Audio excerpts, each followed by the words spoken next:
continuación. La voz de los protagonistas. Contacto telefónico.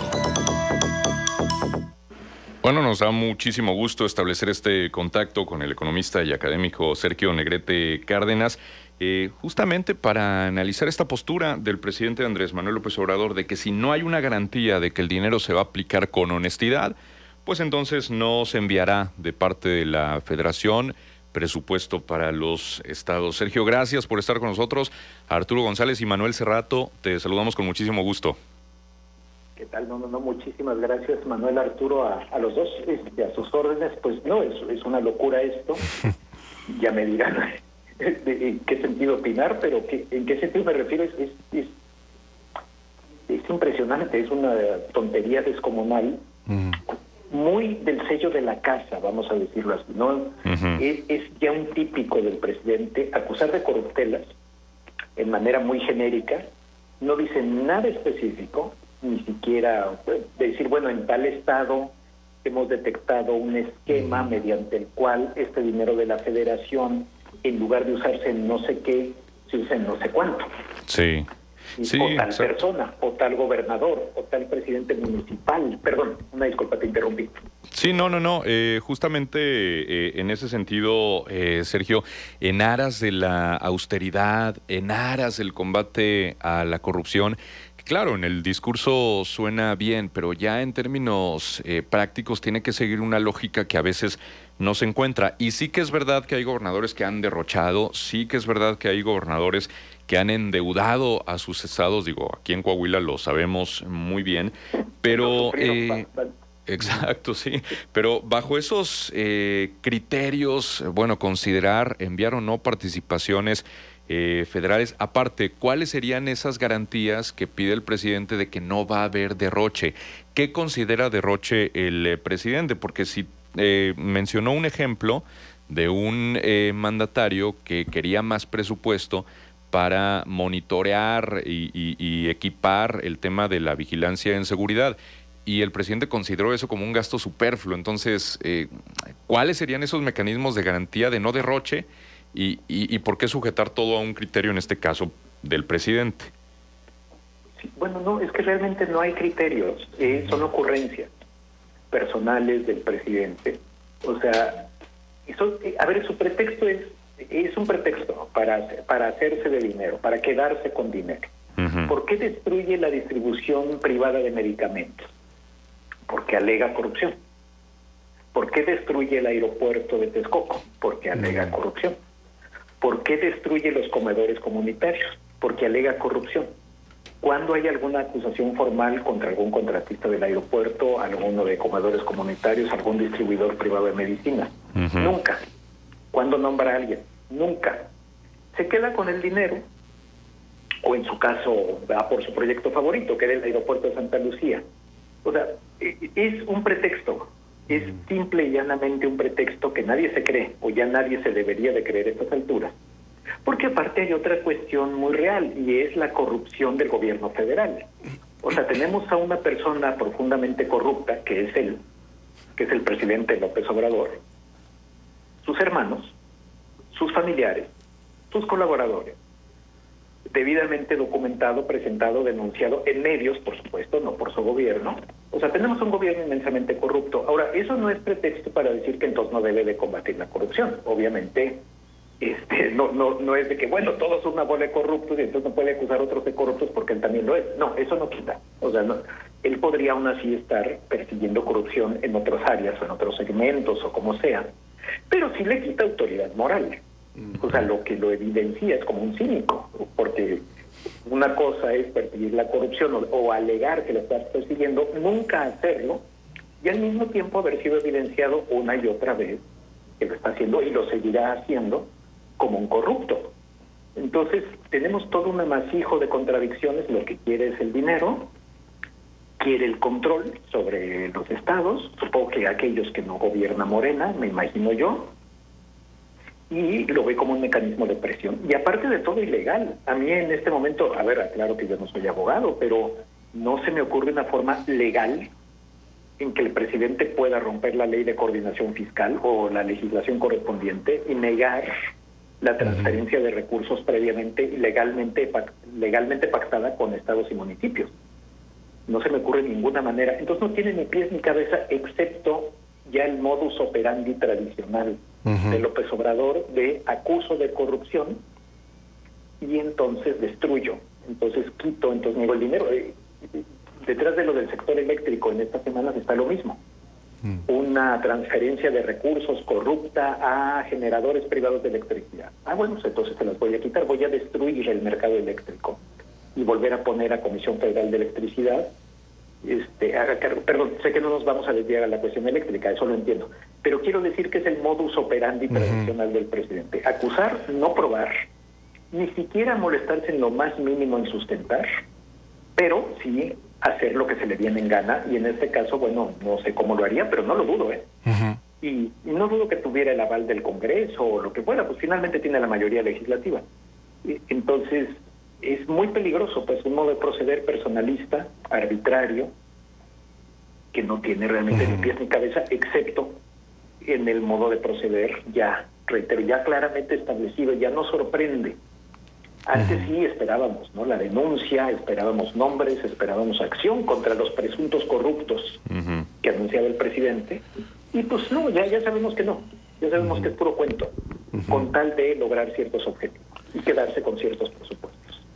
Sergio Negrete, te saluda Arturo González, buenos días. No sé qué sea más preocupante, si esto que mencionas que es puro cuento, que es un pretexto para retener recursos, o el hecho de que la corrupción existe en todos los niveles en el país. Hay casos en las entidades, mencionábamos Coahuila, es un caso con el tema de la deuda, y que no se esté construyendo nada para combatirlo en realidad, más allá de estos dichos del presidente que ahí se quedan, solo para justificar sus acciones. ¿Cuál es la alternativa, Sergio? O sea, ¿qué deberíamos estar haciendo como país para en realidad construir un esquema que le ponga ya un alto a la corrupción en todos los niveles? Y no me refiero a este tipo de actos de desvío de recursos, de utilización de recursos de forma incorrecta o de contratación de deuda de forma opaca, etcétera. No, a ver, lo peor, Arturo, es que se está yendo en dirección contraria, vamos en reversa, absoluta. Lo que tú necesitas son leyes y son instituciones, y buenas leyes y buenas instituciones, porque a veces haces malas instituciones. Te doy un ejemplo de una mala institución que ahora está viéndose en toda la extensión de la palabra superversión, que es, la idea sonaba bien, de hecho es una buena idea, una Fiscalía General de la República autónoma. Sí. Está muy bien, un fiscal, un aparato de justicia que no esté sujeto a presiones políticas, que no esté sujeto a las órdenes, en este caso del presidente, que pueda actuar con total autonomía, con total... ¿no? Se oye bien, está muy bien. ¿Qué es lo que tenemos? El primer fiscal general de la República autónomo, que está haciendo persecución o está sus vendetas personales y las del presidente, o sea, sigue siendo de facto, de hecho, un empleado del presidente, y esto se nota mucho en la persecución de los 31 científicos, que esto es una cuestión, otra vez, por cierto, aquí va de nuevo, es lo mismo, los acusas de corrupción, los acusas de gastos suntuarios, los acusas de, es que se gastaban el dinero en viajes. Sí, sucede que los científicos suelen viajar a congresos académicos. Claro. Podemos discutir la utilidad de los congresos. Sí, claro. Sí. Podemos ver si eran muy útiles o no. Pero bueno, es el lanza, ¿no? Lanza. Sí, bueno, ocurre en otros países del mundo, ¿no? Los científicos de varios países viajan a congresos, no nada más van los mexicanos, ¿verdad? Sí, o sea, mira, yo te puedo decir, yo soy académico y te puedo decir que sí, había congresos, ciertamente nosotros le llamamos de broma turismo académico. Sí, o sea, no es que no ocurra, por supuesto que sucede, yo te lo admito, yo te lo digo, que dices, oye, entonces eso que no se haga con dinero público, puedo estar totalmente de acuerdo. De eso, a acusarlos de asociación delictuosa, como narcos, de eso a quererlos encarcelar en el altiplano. Ah, caray. Uy, se nos cortó la comunicación. Vamos a tratar de recuperarla porque está muy interesante la plática con Sergio Negrete, economista, que lo pueden encontrar ahí en Twitter como Econocafka. y bueno, sus puntos de vista siempre ácidos, críticos, pero sustentados también, su punto de vista. Ahorita vamos a tratar de recuperar la comunicación. Nos está hablando justo de esta forma de proceder del presidente, de señalar, y bueno, que lo atribuye ahora a la Fiscalía General de la República con esta autonomía de señalar sin mostrar los sustentos y a veces en un ejercicio excesivo del señalamiento, ¿no? De lo que lo platicaba en el caso de la comunidad científica, que el hecho de que viajaran a un congreso, que sí, podemos dudar de la pertinencia del viaje y de que en realidad fuera bueno y que fuera productivo, a que los llamen pues prácticamente delincuentes, o que estén confabulados, etcétera, para abrir boquetes en el erario. Bueno, pues ya es una desmesura, ¿no? Y ese punto, sí, efectivamente, vale la pena que se realice con recursos públicos, que eso también, por supuesto, es discutible. Ya retomamos la conversación con el economista y académico Sergio Negrete. Nos decías, Sergio, justamente en el caso de los científicos. Ahora, también nos gustaría preguntarte lo que dijo el presidente en el caso de los gobernadores, a quienes insistimos, pues señaló que se les retirarían recursos o no se les participaría de la forma en que ellos lo proponen si no se garantiza que van a actuar con honestidad. Señaló que estarían en su derecho de presentar controversias constitucionales o hacer consultas para que se modifique la ley de coordinación fiscal. En ese sentido, veíamos una alianza federalista pues pugnando por un nuevo pacto fiscal que fuera más justa la distribución del recurso en los estados que más aportan, que también recibieran en el mismo sentido. Pero bueno, vimos luego un desmoronamiento también por el tema de las elecciones y demás de la propia alianza federalista. ¿Cuál sería la vía? Porque se ha hablado mucho de renovar la ley de coordinación fiscal, pero en ese sentido creo que ha habido muy poco avance, como que ese tema se ha estancado, ¿no? Mucho, como tú dices, se atravesaron las elecciones y tenemos también pues una cuestión de gobernadores específicos. Aquí tendría que ser algo mucho más institucional y sobre todo tener propuestas muy concretas de qué clase o estipulaciones o artículos, qué sé yo, se quiere en esa nueva ley o cambios a la propia ley. Lo que no puede hacer el presidente también es decir, bueno, si no les gusta cambien la ley. No, perdón, primero se respeta la ley, que es lo que está diciendo que no va a hacer. Pues sí. Y luego, si se quiere, se cambia. Pero lo que no puede hacerlo es al revés. Pero ciertamente, desde el punto de vista de gobernadores, vamos a llamar de oposición, ciertamente literalmente no ha habido tanta coordinación para los cambios de la ley de coordinación, y sí, sería algo necesario, sobre todo decir qué se quiere. Hay una cosa en México, y esto es una gran verdad, hay mucho centralismo financiero. O sea, los gobernadores, y doy un ejemplo que a mí me gusta mucho utilizar, que es el de la tenencia.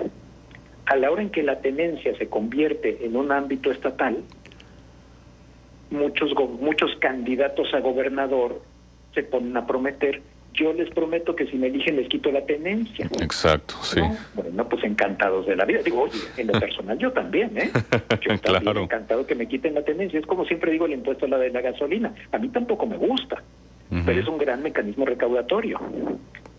Tiene muchas ventajas el impuesto a la gasolina. Digo, ahora no las comento, pero hay grandes ventajas en ese impuesto, que a nadie le gusta, a mí tampoco, la tenencia tampoco, pero si queremos servicios públicos hay que pagar por ellos, y por eso necesitamos impuestos.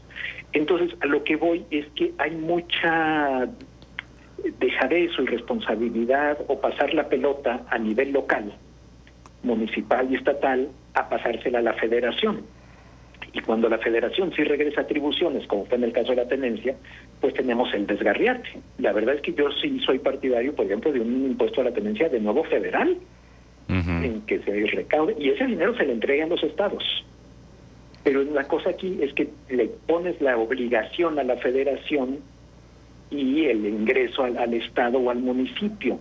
Entonces habría que ser más parejos, pero políticamente esto siempre pues, es muy desastroso, porque pues el incentivo de cualquier político es ofrecer quitarte impuestos, rebajarte impuestos, y al fin y al cabo entonces le tengo a la federación para reclamarle.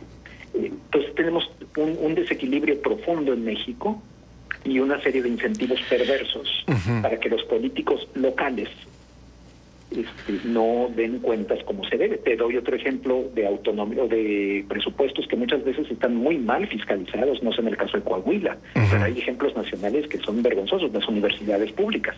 Claro. Que tras la autonomía, es que la universidad es autónoma, sí, pero disculpe, eso no significa que el dinero que le entrega la federación no debe ser sujeto de auditoría ni de control. Bueno, y eso de autonomía es también muy cuestionable, ¿no? Exacto, sí, por supuesto, pero ponle que esto empezó en el sentido de que hubiera autonomía educativa. Exacto, sí. Y ya luego brincamos a otras cuestiones que no tenían nada que ver. Claro.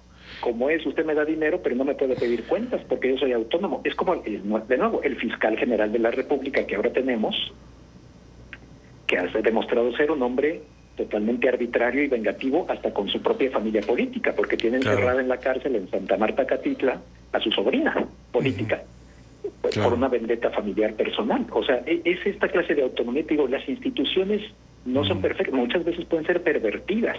Claro. Entonces, no es solo tener buenas leyes, no es solo tener buenas instituciones, aunque ese es el principio, sino también que se apliquen bien. Sergio, nos quedan 2 minutos.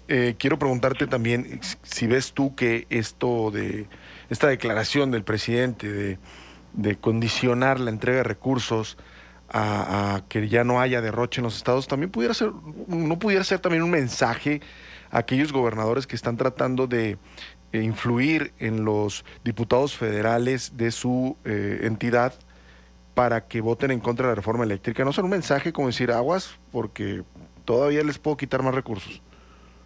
Por supuesto. Por supuesto. Yo entiendo esto como un mensaje claro a ciertos gobernadores.